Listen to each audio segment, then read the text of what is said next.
In this video, we're going to write the equation of a line into slope-intercept form. So before we can actually write an equation into slope-intercept form, we have to think about what slope-intercept form actually looks like. So remember when we graphed lines, our slope-intercept form was our y equals mx plus b form. So today our goal will be that we end in our slope-intercept form, where y is alone.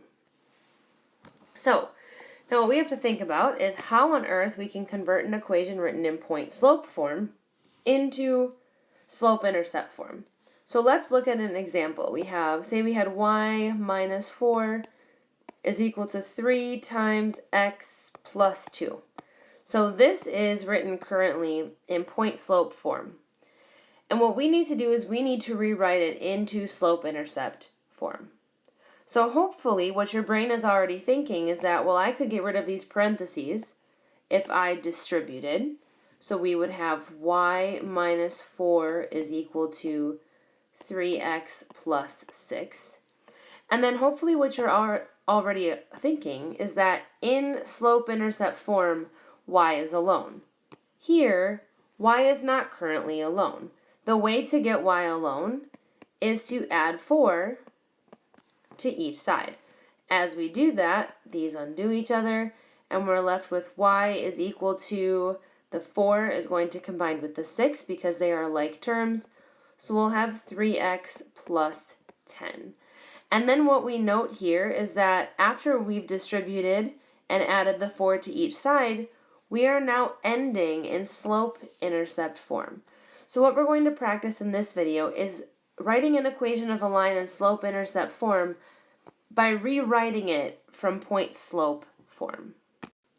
So here our instructions say to write the equation in point-slope form to start. So notice here that we have a point and a slope. So here we have x1 comma y1 as our point, and we have m as our slope. So we start with point-slope form, which is y minus y1 equals m times x minus x1. So what we're going to do here is we're going to start by substituting in x1, y1, and m. So we take y minus our y coordinate, which is -1, is equal to -1/3 times x minus our x coordinate of -6. Now I notice here that because of those negative negatives, those subtractions of a negative number, we should use keep, change, change to make this a little easier to read. So we really have y plus 1 is equal to a -1/3 times x plus 6. So our first part is to write the equation into point-slope form. Then from here, we're going to continue rewriting, and we're going to convert our equation into slope-intercept form. So remember, our slope-intercept form is where we have y completely alone. So first we need to start by distributing. So here we get -1/3 x, and then I need to take -1/3 times my 6/1 as my second distribution. That becomes -6/3, which is -2. So as I distribute -1/3 to 6, I get plus a -2. And then my left-hand side is still the same. I still need to get y alone. So in my final step, I'm going to simply subtract 1 to undo this. And I end up with y is equal to -1/3 x minus 3 or plus a -3. So either way is fine. But note here, to get into slope-intercept form, we start in point-slope form, and then we convert it and rewrite it into slope-intercept form. So here our ultimate goal is to write the equation of a line into slope-intercept form, but notice that we have a slightly different representation. So here we're given 2 points, and we need to start by writing the equation into point-slope form. So we know that to do that we need a point, which we have 2 of, and we need our slope, which we find by using our slope equation of y2 minus y1 over x2 minus x1.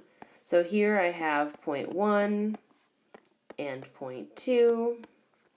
So I'm going to take y2 minus y1 over x2 minus x1. Then here I'm going to utilize keep, change, change. So I end up with 5 over 2. So my slope for this particular problem is 5 over 2.